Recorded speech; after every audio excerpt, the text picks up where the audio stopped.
Welcome everybody to the Daytona Duels race number one. I'm sorry, I'm stuttering right now. I'm having a bunch of trouble issue. I forgot to put the right string key in for this race, so just bear with me for a minute as we get ready to go here for the Daytona Duels Simple Man Game Calls Oval Cup Series race number one, 40-lap shootout.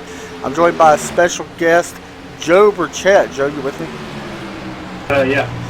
Man, we got a 40-lap shootout. I actually already asked you this once because I thought I was streaming and couldn't find out. I just hit record. What's your thoughts on how you would go about approaching this race? It's 40 laps. I would kind of take it easy on the start, fill my competition out, see how everyone's driving, see how the whole field's kind of playing around, and then kind of form a plan and then make whatever move I'm going to make. This is still a fairly long race. 40 laps around Daytona can be tough. Will we see pit stops out 40 laps? I'm thinking we're going to have to see pit stops, correct? I would imagine so. All right, to let everybody know, we do have right now, how many people do we actually got? 22 people signed up for the race. 20 of them will make the race, or 20 of them will make the race. However, there is one driver. Now, if he finishes in the top 19 or top 20, then only 19 of these guys can make it, because it would count him as well. Anyway, John Hinchcliffe has already qualified his way in. They did qualify him back the other day. It was single car qualifying. They ran it the other day.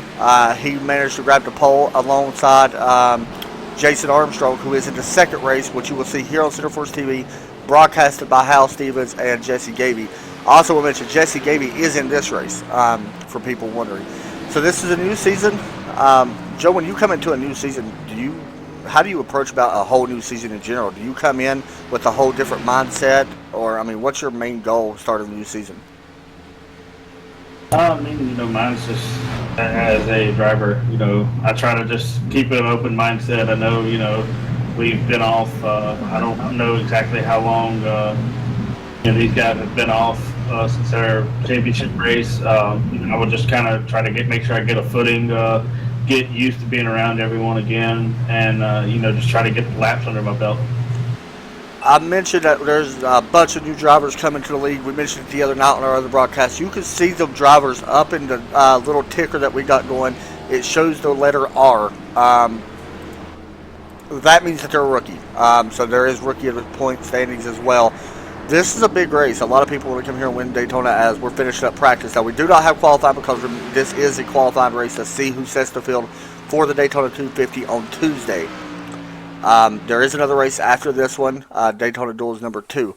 So as we get ready to grid up, and it looks like we're already gridding up on the main grid now, we will switch to our other camera views, and we will get ready to go racing here at Daytona. Should be a fun race. Only 40 laps. Remember, this is race number 1 of actually 3 tonight that you're going to see on Center Force TV.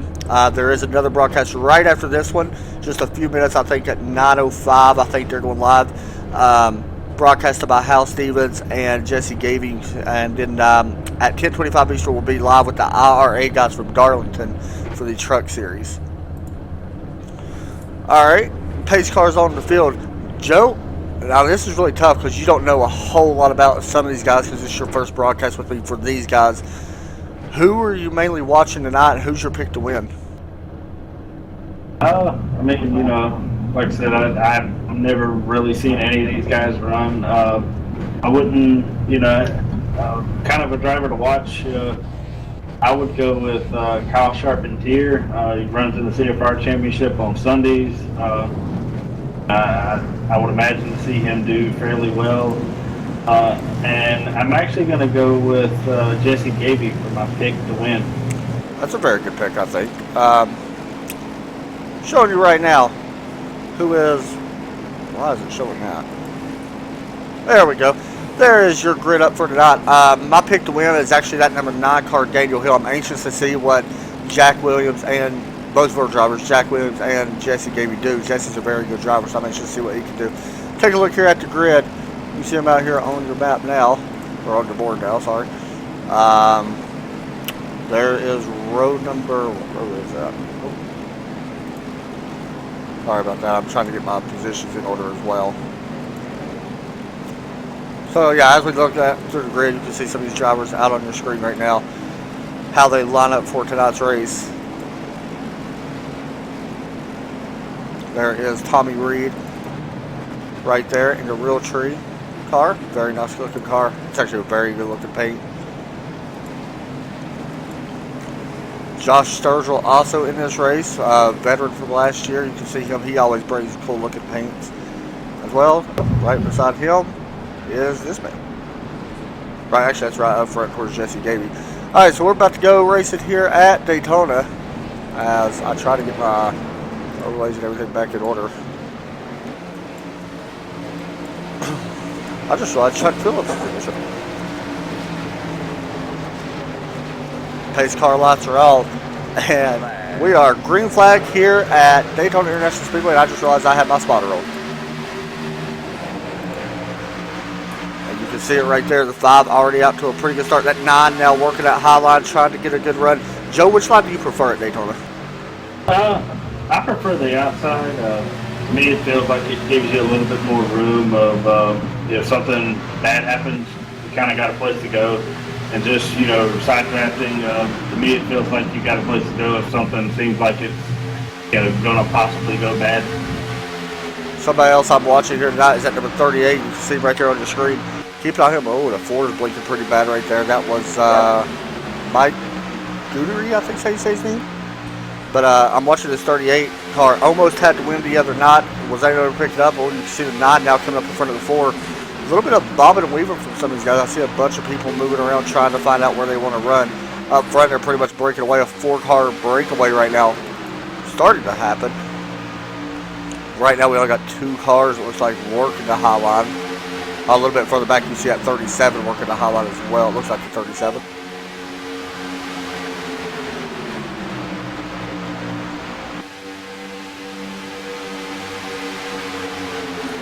Also, I'm seeing a bunch of people fall back a little bit as well, Joe. You think that's probably most likely just strategy, correct? Yeah, I mean, I'm looking here. There's only a few people running the high lane. Everyone's basically gotten to the bottoms trying to run single file. That kind of, to me, as a driver, kind of shows that everyone just wants to get a few laps into the belt, kind of get the car up and all the temps up and tire pressures up before they want to try to make any moves. So, it's a big train here right now. It looks like everyone's kind of just giving and taking, and they're trying to, feel their way around the track here for a few laps. See a lot of these boys, a lot of these on-board cams we're running with tonight. This is Jack Williams. Pretty cool looking view from that standpoint. Looking at his helmet as well as you can see the cars behind him as well, and see how close some of these. This right here is David Clark. You can see Williams tucked up behind him in that number 54 car, and back up front you can see John Hinchcliffe, pole sitter for the Daytona 250, out here getting some much needed practice. Is all help. These guys are being really smart right now. I'm really impressed. Oh yeah, I mean, single file, just kind of running, and letting, giving each other room and kind of letting the race play out early like this. Definitely, good for all these drivers. It's going to definitely give them all a good chance here at the end if they're able to run like this for a while. Somebody else I'm definitely interested in watching is that number 31 car. You can see him up on a high line. It's Tyler Spooner. Very interesting story. I've seen him race really well. There's been a couple guys mention his name this week, and you can see right now he's helping the 16 of Jesse Gaby. Here comes the 54 teammate of Jesse in that center force Ford, trying to get behind his teammate. And do you expect the 54 to possibly try to work with his teammate here? We talked a little bit about this earlier in our old private time. You see them helping each other?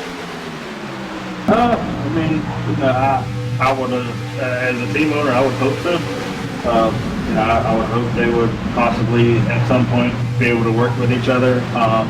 Early like this, trying to get your footing, if they kind of want to do their own thing, I would say go ahead, just basically, like I've kind of just, reiterated, most of the race so far, just try to get in this early run, get the car underneath you, and then set up whatever move you're going to try to be your strategy call for the rest of the race. See that 54 Jack Williams putting a little bit of a bumper. The 31 gets a little bit loose there. Take a little bit further look back here in the field. Here's the 27. This right here's starting to become a little bit of, thought was going to have an issue there, but 33 of Alan Wild. I want to mention something about Alan Wild. He was second last year in points for a long time, was unable to capture a championship. Keep it on at 33 this year. But I do want to speak about one person, and he is last year's champion. That is the number 71 car, Brian Harford. You can see him out on the screen now. We'll get a little bit closer look up at him. Out in the car, very talented driver when it comes to driving these A-class cars or the Cup cars. Keep an eye on him throughout the season. He's going to be very fast. You know, right now, I think some of these guys probably watched the broadcast from the other night. You know, the shootout, and they're seeing who they can work around. They're seeing some of the people you don't really want to work around.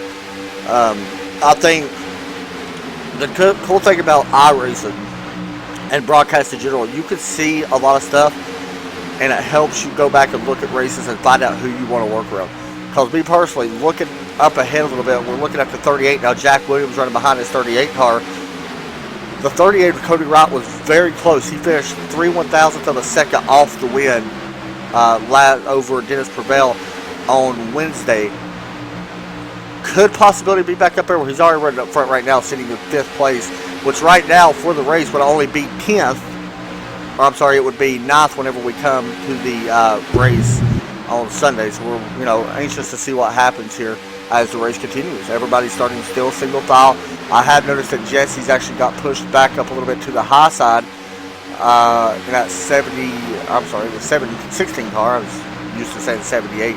Right now, nobody's letting him down, and really, you can't blame anybody for not wanting to let him down, honestly. No, I mean, you know, the bottom lane, with it being a big train like this and everyone lined up on the bottom, you know, that'll be the preferred line. That's where the most momentum's going to be. You know, you stay down there, and if it's a good driver like Jesse, you want to push him all the way back to the tail end of that line and have to make him work his way all the way back up through everyone. And we say that, and Jack Williams, his teammate, pulls out of line, followed by that 50 car, Mark Armstrong. Very interested to see that 50 car come up and help Jesse, trying to move up a couple spots here in that number 50 car.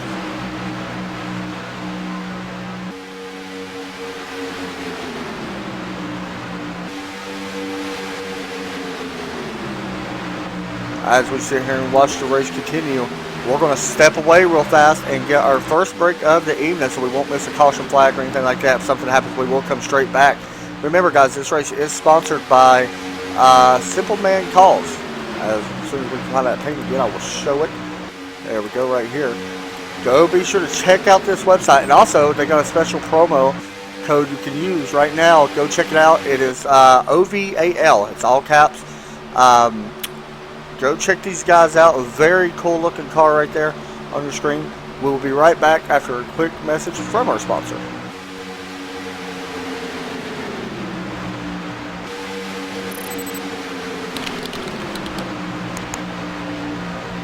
iRacing.com is a sim racing game that combines a true-to-life racing experience with an online community of virtual racers from all over the globe.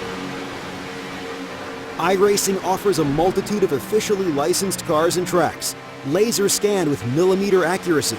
Their car models and mechanical systems are based on real-world physics and engineered in cooperation with manufacturers and race teams. iRacing's web-based interface allows members to compare stats and test drive any combination of car and track instantly. Their skill license system ranges from rookie to pro, ensuring members are always pitted against those with similar skill sets.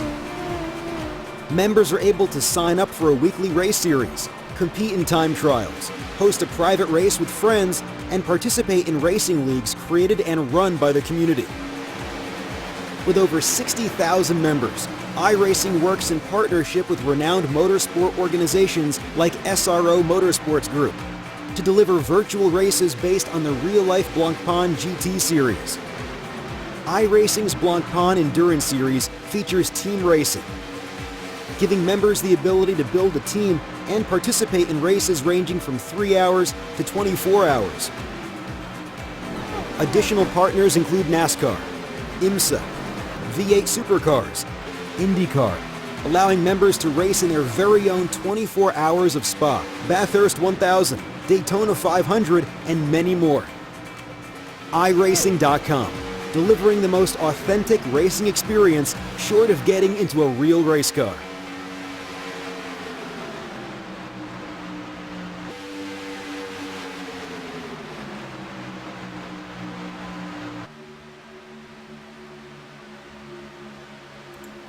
Looking high above Daytona International Speedway for the Simple Man Game Calls Oval Cup Series. Make sure you go check out simplemanCalls.com. Use the code OVAL, especially if you're a hunter, whether it be deer, elk, anything like that. I am, myself, I'm going to be purchasing some. And Joe, I know you are too. Trust me, if you, and I'm not saying this, and we haven't talked about promoting it like this, so I'm just telling you right now, they got some awesome prices on deer calls. I'm going to be honest, and it's all built into one, so it's very awesome. I went and looked at them. To me, they look handmade. I need to find out, and it looks like a wood call. It's very nice. However, I do want to mention one person that we was talking about, Jesse Gavin at 16. Joe, I believe you said he had possible front end damage, correct? Yeah, I was taking a look while we were in break, and it looked like he's got a little bit of slight right or left front damage. Doesn't look like it's hindering the car really. Couldn't really tell where he actually got it from, so I don't know if that is a net code issue, just something maybe had happened at some point. Never really saw any incident. Yeah, I'm sitting here looking at it now. I see the damage, and it don't look like it's really hurting his speed. I mean, he's 199 miles an hour right now. Almost 200, so I don't know. Maybe it is like a netcode type damage. I don't really know either. I didn't see him hit nobody or hit the wall, so right now, Jesse, I mean, it's not hurting him. He's running, up to 5th right now on that high side. Him and Jack Williams, his teammate, working together, so definitely interesting to see that. Yeah, I'm actually surprised to see just those two able to hang like that on the outside. Yeah. I know it's possible in the Xfinity and the truck car and the trucks, but I've never seen it actually done in the Cup car. So I have to give them a lot of credit. They're hanging out there. Take a little bit further look back at the number 4 car. He was blinking earlier. He had a really good run. You can see him right here on your screen. Mark Gudra, I think. How do you spell his last name? I have no idea. Gudra? Maybe. I'm sorry. I'm probably butchering it. But you can see his nice looking number 4 Gator Trail or Gator Tail car. That's a cool looking paint, by the way. You can see him right now running in the 21st spot. Here is Justin Barrett. As we work a little way up to the field, just take a look here at some people. There's Chris James. That's another nice looking paint scheme. Running the Blizzard Entertainment number 42 Ford Mustang. A little bit further up, Josh Sturgill. So yeah, it's just a couple of extra guys that we really haven't spoke a lot about, but they're in a big package. You can see right here that number 27 also is Chuck Phillips. See him currently working in a big mess of cars right now with the 31 up on that high side, 71 of Brian Harford, last year's champion up there as well. Joe, possible pit stops. We're about 20 laps away from being 4 laps away from being halfway. When would you expect pit stops? They run 100% fuel. I do know that. The other day they made a little over 25 laps to possibly 30. Do you think we'll see it around lap, with 10 to go or so? Well, I think part of it's going to be a strategy call on the driver's point. I would see most of them possibly coming between the window of 25 to 30, between 25 and lap 30. But, if they've got some kind of strategy call they think may work, I would not be surprised to see, some or many come down a little bit early. I want to mention that you see this 21 and 20 cars. These are the Simple Man Game Call cars. By the way, these are the owners actually of Simple Man Game Calls. Very awesome. And not only that, they're also brothers. So it's pretty cool that. And I just want to mention that real fast. That's pretty awesome. We are seeing a third car, and look who it is. Number 38, Cody Wright, coming up to that high side. He's starting to notice that high side's working. Jesse and Jack both currently showing in 3rd and 5th are starting to make some kind of gain on that high side. I'm going to be honest. I'm not surprised to see Jack and Jesse both really running the high side. They both like it. So, honestly, I feel like a lot of the drivers from the Center Force team in general like the high side. It looks like there as Jack's starting to pull right up exactly with Kyle Charpentier. Looks like they're even as they're going through the trial here. Kyle Charpentier, you see him right there. He's running the Pandora, it looks like. Is that what's on the side? Pandora Ford Mustang? Yeah. I'm surprised to see Kyle actually not come up and really work with him. I'm super surprised at that, but he has been tucked up behind the 5 pretty much the entire time. Now, Joe, I know you're not real entirely familiar with the big A-class cars. You're more, road driver and B and C-class driver. You know a little bit about Daytona, though. Because we got a rip. Oh, caution's out. 31. Tyler Spooner involved. Oh, big hit. Yeah, he got took Someone else got hit. I think it was the 42. Yeah, Chris James involved. Take a look here and see what happened. I don't know if he's actually going to. It looks like he may have blinked out on my screen, so I might not have the replay of that. Don't look like it. I don't have the replay of him wrecking because it looks like he may have possibly blinked. So we do not have an actual replay of him spinning out, which is sad, but it happens. I actually do have a look at what the incident was. It looks like him and the 87 just kind of got together. I think he was trying to side draft him and just got a little too close. And actually, they looked like they locked bumpers a little bit and just sent both of them into the wall.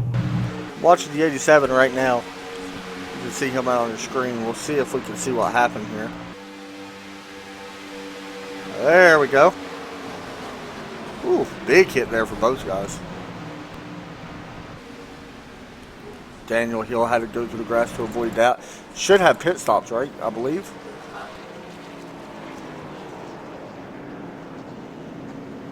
I think we would have pit stops. I'm pretty sure.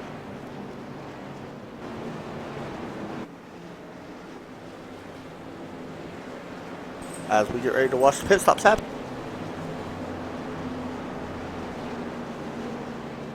Now, strategy call. I would not be surprised to see some drivers take fuel only here and get some track position. I was going to say, would you take 4 tires here? I mean, they've ran 22 laps. It's only a 40-lap race. Tires aren't that big here, so I would see most people taking 2 or possibly going with fuel only. Looks like possible somebody stayed out as well. Looks like we actually had 2 drivers stay out. Cody Wright and Daniel Hill stays out. But you can see the race off pit road. Kyle Charpentier, Jesse Gavey, 4th off pit road, followed by that 5 of John Hinchcliffe, already locked into the Daytona 250. And there's Josh Conker, Mark Armstrong, Jack Williams. I was trying to actually look at Jesse's car. It looks like I'm trying to see if he actually took his fast repair. They do have 1 fast repair. I'm trying to see if he actually did take it. It looks like he did. Probably a smart call there. I mean, these guys have been racing clean, let's be honest. I'm really odd about Cody Wright staying out and Daniel Hill. Actually, it's Cody Wright, it looks like, possibly stayed out. So, yeah, I'm not real sure what's going on. Actually, Daniel Hill did stay out. You see him right there in that black car.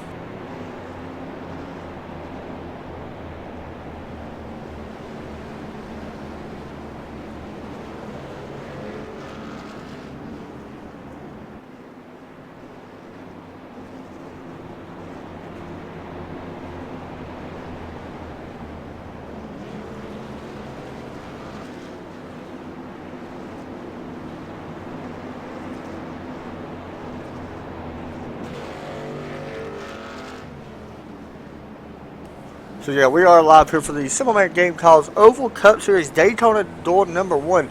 Going to see if we can get a quick interview with one of the on-track drivers. Let's interview Mr. Kyle Sharp. Let's interview Tommy Reed back here. Hey Tommy, you got a copy? Hey, I got you. Go ahead. Let me turn up the volume as well. Oop. All right, sorry about that. You're sitting right back in 12th right now, or showing on the standings right now in 12th place. Racing's been good for the most part. You know, everybody's just, you know, pretty much just logging laps. Got about 18 laps to go. How many laps are you going to wait until you decide to really get on it and see if you can make a charge towards the front? I don't know, probably about anywhere from 5 to 10 to go, and we'll start looking then. I'm not real sure how well that outside line's going to do. It doesn't really look like you can really do anything with it unless somebody's pushing you.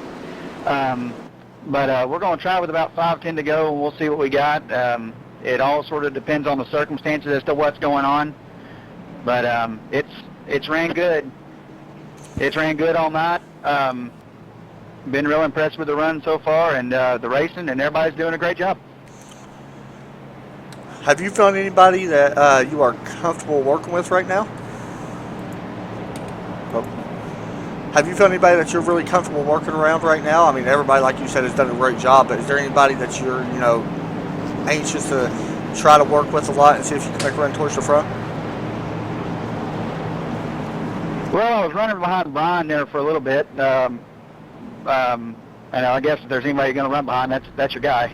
But no, not really. I mean, I haven't really tried to push real hard. It's been sort of early, but anything can happen here with a few laps to go. Well, you got the two brothers right there in front of you. 17 laps to go. Looks like, yeah, 17 laps to go right now. 15 when we take the green. Good luck, man, and we'll see what you can do here at the end. Thanks, guys. Hey, Cody, you're right. You want inside or outside? That is also, I do want to mention, by the way, inside. You just heard it right there. I was going to mention real fast, this year, new to the Oval League, they are actually running kind of like what we're used to seeing. Leader gets to choose where he wants to start, inside or outside. And it looks like Cody Wright will be sticking to the inside. Now, in these restarts, Joe, like this, like we're about to do, the inside's probably your best lane to take it, Daytona, right? Yeah, just work its way around. As the cars are getting up to speed, the inside lane seems like it always usually moves a lot quicker on the restarts than the outside lane. Most people are wanting to get to the bottom, so it forms up a lot quicker and it generates more momentum. That's why you very rarely see the outside actually jump anyone on the restart unless they're a bunch of teammates or they're all grouped up and they are, you know, in sync and ready to go. We got exactly, it looks like 1, 2, 3 original guys from last season up in the top 5 right now, and 2 rookies. Although, you know, you don't really consider some of these guys rookies. I'm sure they've raced A-class plenty of times. I know Jesse has, but they are rookies to the league, so they don't really know familiar. But however, green flag is back out here at Daytona. Daytona door number 1. Just about 16 laps to go, and we will be seeing who's going to be starting on the inside row for Daytona for the Daytona 250 next week. See Jesse right now. Jesse, ooh, a little bit squirrely there with the 654 pushing on him. That's Josh Conker. I don't know a whole lot about Josh, but it looks like he's going to be okay. That is actually 4 Fords running that high line right now with Daniel Hill, Jesse Gavey, Josh Conker, and now Jack Williams ducks in line. We're going to see what the 16 does, or the 654. He may drop to the inside. He will. Now, Thomas spoke there a little bit that it don't seem like the highline's really working. I'm kind of mixed ways about that. I feel like if you use the side draft like what we've seen, like Jack and Jesse do earlier, it does work. Are you seeing the same thing? I mean, you know, the 2 center force cars there of Jesse and Jack seem like they can make it work. I think if you can get close enough together and you work together to kind of use strategy, you use the side draft as the best you can, it'll work fine. You know, definitely with the 4-car group here that they've got, you know, it'll make the outside work. Yeah, definitely. But it usually takes at least a good 3 to 4 cars to generally make the outside work enough to get by a whole chain of cars like that. So I would see these guys possibly making a move here pretty soon. And I want to mention that Kyle Charpentier and Jesse Gavey is actually teammates NCFR championship. So I would not be surprised to see them two work together if they're able to get each other. So yeah, I wouldn't be surprised to see that at all. Right now though, Cody Wright's with a big run the last few laps. He's actually pulled out ahead by a couple car lengths over that number 30 car. Josh Conker in that 654 car on that low line as well. Actually just moved into second place with that move. It looks like to me Jesse's fallen back here a little bit. Don't know if this may be strategy. These guys may actually go to the bottom here. We'll wait and see. I'm watching this 04 as well. That's Jordan Beck, also another rookie. See him right there in that orange and I guess you could say yellowish top number car, Toyota. Take a little bit further look back right now. Here is, wow, this is pretty interesting. 3 camo cars running together. The 20, 21, and 35, we mentioned it earlier, that it's the two brothers, Darren and David Clark, and Tommy Reed. Pretty cool to see all camo cars though in the race. That would be an interesting banner to have on your car, by the way. For like a, you know, like an Indianapolis 500 type race, have a camo and then have like an Army sergeant's name or something on the window. That'd be neat. Oh yeah. Sitting here looking right now though, everybody's starting to get single file besides up front.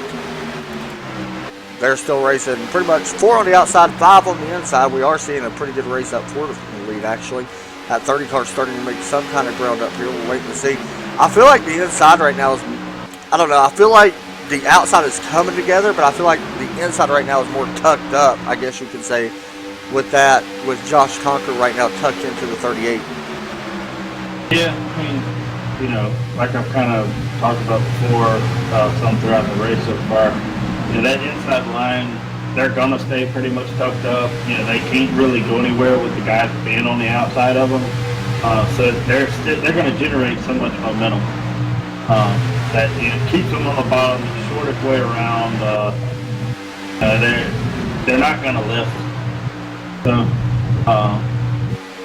it's going to take a team effort basically to on that outside to pass the inside line. Now let me ask you this: we're seeing Jack right now along with the 04. They're behind on this. Now I have this issue. Maybe you could shed some light on it. I don't know. Maybe you don't know. It's tough. I mean, it's a tough question. Why is it the back car actually loses draft a little bit? Like they kind of lose draft in these cars. Be honest though, with the A car, I don't really know. I don't know if it's something that where it just generates too much disturbance in the air that causes just causes them to, you know, get slowed down too much or something. So I don't know. Jesse and Kyle Charpentier are starting to hook up along with Jack Williams. This is going to be an interesting combination. Do not be surprised if we see another car pop out of line and come up and try to pick them up. Jack Williams having trouble getting tucked up a little bit, though. We'll see if he's able to. Meanwhile, in the back, we're starting to see some racing as well. Where was it? I seen it a second ago. Should see Brian Harford. Actually, we got a lot of 2-car tandems going on behind them. And 2-car tandem's not going to work, correct? Not with this kind of package in front. I doubt you would see anything like that work. Yeah, that's what I'm thinking as well.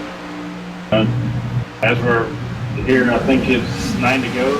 9 to go, yeah. So you're going to start to see people make their moves. You know, whatever's going to probably be shown will be shown here in the next 4 to 5 laps. Now, wait a minute. Cody Wright did not pit. Daniel Hill did not pit. Are we sure they can make it on field? I don't know if I'm guessing they possibly could save enough under caution. Not really positive. So there is a chance, though, that they may not have enough. Yeah, if Cody's up front like this, it's definitely hurting him because he can't ride back and actually play with the throttle like say the 654 or the 9 could save a little bit of gas. So you know he either has definitely enough to make it, or he's betting on there to be a late race caution.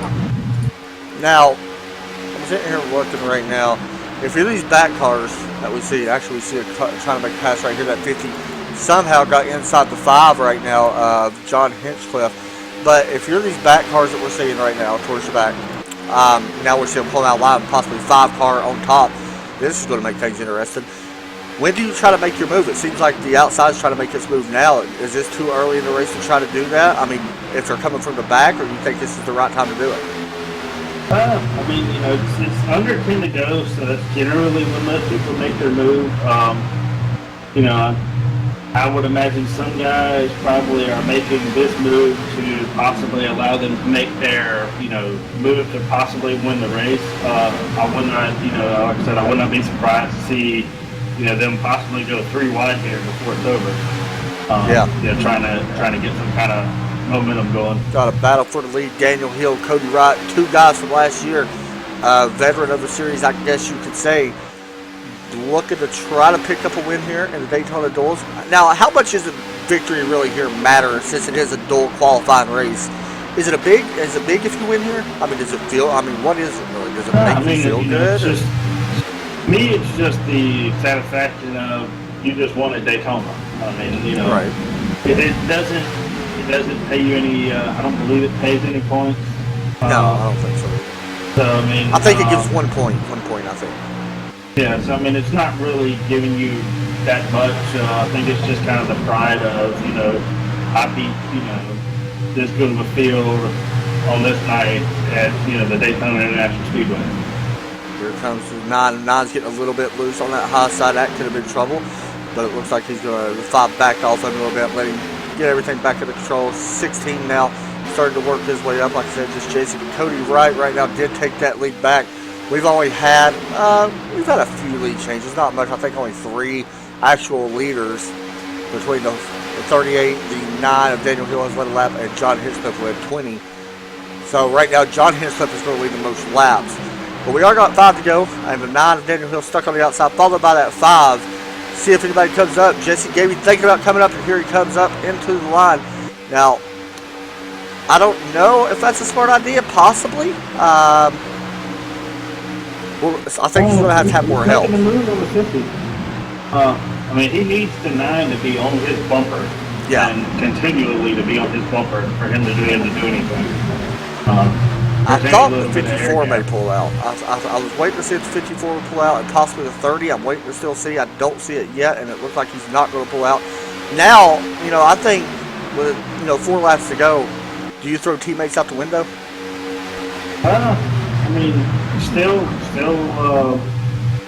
a little bit left in the race. I can see them working together. With it being a dual race, they're not being points paying, and they're trying to set their position.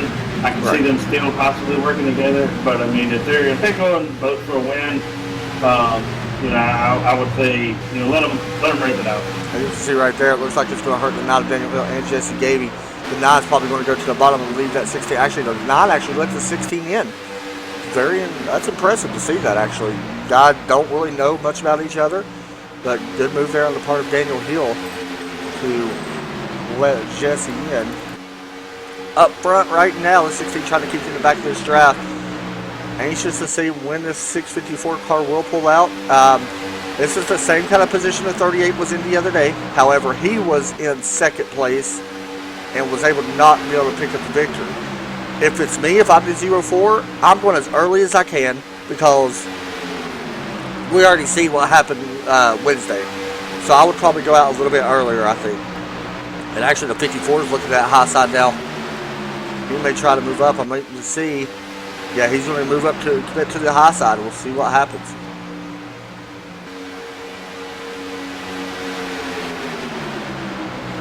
Jesse Gavey trying to hold on to that draft. I think he may have lost the draft, actually. I'm trying to look. I think he may have lost the draft. Nope, Jack Williams may have fell back to help him a little bit. But the lead's going to be up front right now. The battle for the lead. And white flag at the next, or this time by, we will take the white flag. The 38, Cody Wright, followed by Josh Conker, rookie. 3 rookies in the top 5. Mark Armstrong and Jordan Beck. Kyle Charpentier sitting in 5th right now. White flags in the air. Daytona Duel Race number 1 as we get ready to see who will be starting on the inside row. And actually the 50 pulled out of line. The 30 went up there with him to try to help. I don't know if anybody else is going to move up. If I'm the 654, and the 30's going to fall back in line and push the 50 back, possibly. If I'm Josh Conker, I could possibly pull out a line here and and see what happens. I mean, this is a Daytona qualifying race. He's trying to get to the inside, and he's not going to be able to do that. Yeah, if there's any move coming, I would see it coming off the floor here. We don't want to do it Could be a too wreck early. as well. We don't want to count that out. Yeah. And I don't here think we he's go. going to pull out. I don't think so either. Looks like he's just going to push him. Yeah, he's not really going to pull out, really. Winner, Cody Wright, Josh Tucker, Mark Armstrong will be your top three as the rest of the field crosses the finish line. Wow, that was a good race, Joe. Seriously, Yeah, not bad. and, One caution, not bad at all. Yeah. One caution, I imagine the 42, the 87, and the 31, I don't believe they probably wasn't what they wanted, but I think they all three had a faster pace. Who's really worried right now is Chris James in that 42. That's who's really worried. He's got to wait and see what happens next race. We're going to interview our top three drivers coming up right after a quick sponsored commercial from Center Force TV intro, and we'll be right back.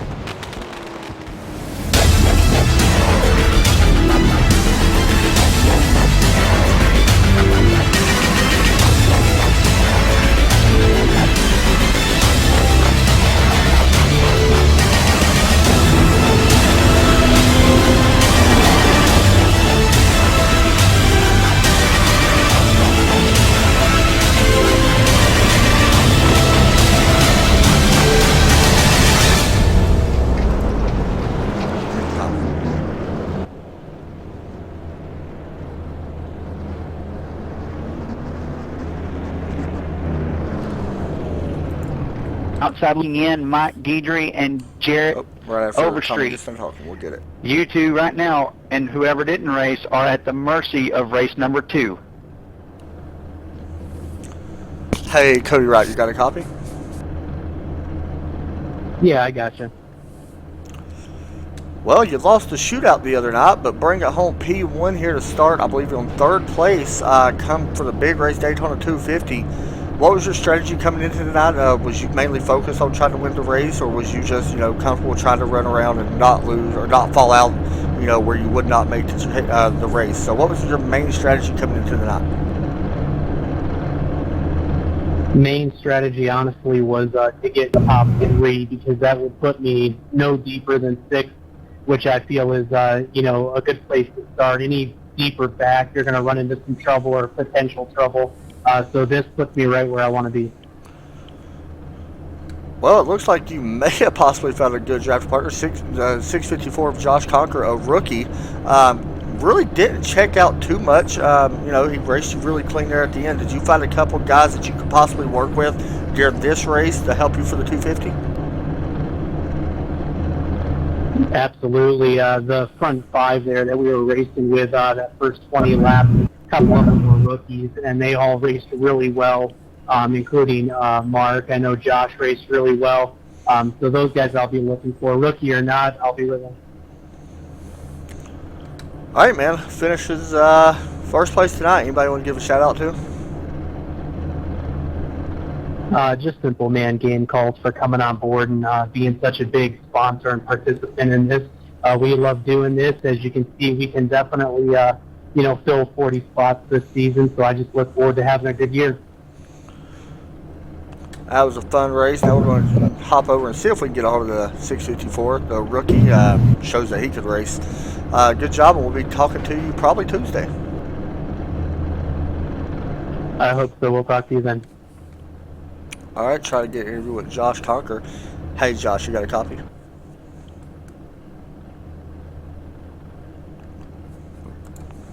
Hey, Josh, you got a copy? Yes. Well, man, you came in here. I don't know if a lot of people know you or not. I know, I really don't. But you came in here as a rookie and come out with a really good finish, second place. What was your main strategy coming into the night since, you don't know a lot of people in here? What was your main strategy coming into the night's race? My main strategy coming in tonight was just really just trying to stay clean, stay out of all the garbage, and I figured I'd have a good starting spot, seeing as I qualified inside the top 10 in qualifying.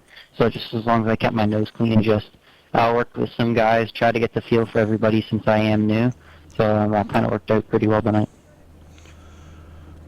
Now I'm sure everybody's goal is to come in here and win next Tuesday for the Daytona 250. For you, like I said, and I'm going to mention this during interviews throughout the season to rookies in general. For you coming in as a rookie, what would be satisfying for you? Like I said, I know a win would be huge. What would be satisfying from your standpoint coming in here for the race on Tuesday? Just really like a top 10, like a solid top 10 finish would be nice, just because I'm new and it's Daytona. If you can get a top 10, that's like a win for everybody just because it's a plate track. Well, you came in here, finished second, started up in fifth. Actually, I think you started up in fifth. That's what I'm seeing anyway. Anybody want to give a shout out to? I'd just like to thank all my karting sponsors that are on board in iRacing. Vincenzo Severus Racing, VSR, Lone Palm Design, paint all my helmets, Ames Oil, and then in iRacing sponsors, Sport Graphic Racing. They make some cool designs, so you can check them out. Good job, man. I look forward to seeing you compete this year. Very good run. And I'll see if I can hop over and get an interview with the 04. Okay, thank you. Hey, Jordan, you got a copy?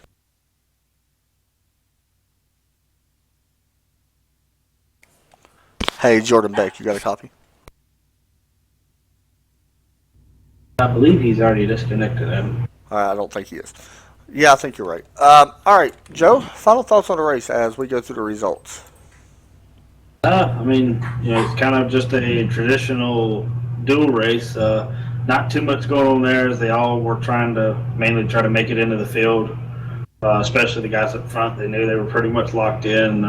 Didn't really want to tear their cars up. So, would have liked to seen them kind of battle it out a little bit more there at the end for the win. But I think everyone kind of had a plan in mind, and they stuck to it for the most part. And like I said, there's out of the 21 or so drivers that was there, I think only a few of them actually had any damage during the race. So, they ran pretty much clean and were just mainly trying to survive. So I would award all these guys job well done and keeping your stuff clean and trying to make it to Tuesday.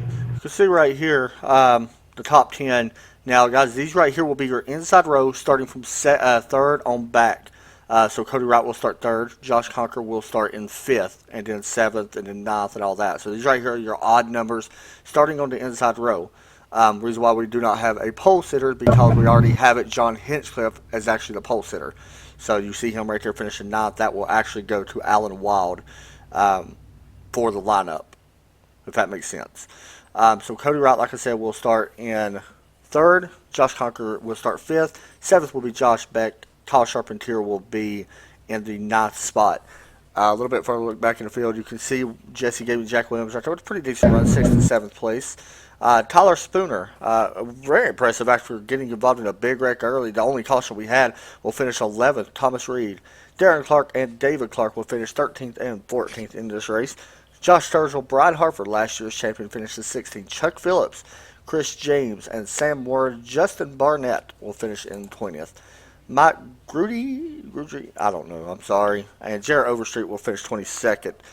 Guys, this is sponsored by SimpleManCalls.com. Go check them out. Simpleman Game Calls Cup Series. We do have another race coming up very shortly on the same channel. Of course, it's you could just hit subscribe and go look at the channel. It'll be up here soon. It is the second Daytona Duel race for these guys. And thanks for watching. As always, I'm Adam Chapman. That is Joe Burchett. Thanks for watching, and God bless.